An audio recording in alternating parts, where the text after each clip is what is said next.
fait partie de ces joueurs rentrés directement dans le cœur des Français un soir de juillet 1998.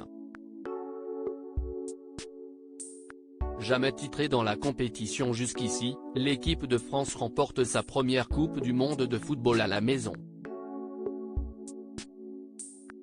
Un événement historique au cours duquel deux hommes vont se distinguer. Le maître à jouer du 11 d'Aimé Jacquet, Zinedine Zidane inscrit un doublé fabuleux tandis que le milieu de terrain Emmanuel Petit parachève le spectacle en inscrivant le troisième but dans les derniers instants du match.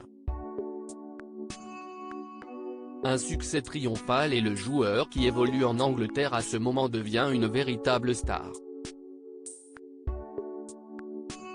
Après sa brillante carrière, il a d'ailleurs parfaitement su rebondir dans les médias en devenant un consultant de luxe qui officie actuellement sur les antennes de RMC. À côté de sa carrière professionnelle, Emmanuel Petit a réussi à avoir une vie privée épanouie et 2 ans après la Coupe du Monde, il épouse l'actrice française Agathe de la Fontaine avec qui il a une fille, Zoé, née le 22 mars 2002. Désormais séparé de la mère de sa fille, l'ancien footballeur qui fête aujourd'hui ses 52 ans a eu du mal à rester en très bons termes avec sa fille et son ex-femme puisqu'en février 2019 les deux femmes décident de le poursuivre en justice pour diffamation. Tout part de la présence du beau blond à la queue de cheval dans l'émission Les Terriens du samedi pendant laquelle l'ancien bleu a laissé sous-entendre que l'adolescente était responsable de la prise de distance entre eux. 2 ans plus tard la relation semblait s'être réchauffée et désormais tout va pour le mieux.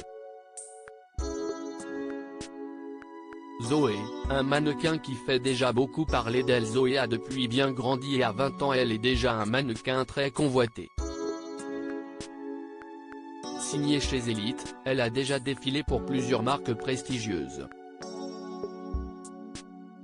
Mais le plus frappant chez la jeune femme, c'est sa ressemblance avec sa mère, Agathe de la Fontaine. Les deux femmes se ressemblent énormément, comme on peut le voir sur leurs comptes Instagram respectifs. Grande et blonde avec un regard de braise, Zoé a tout pris à sa mère.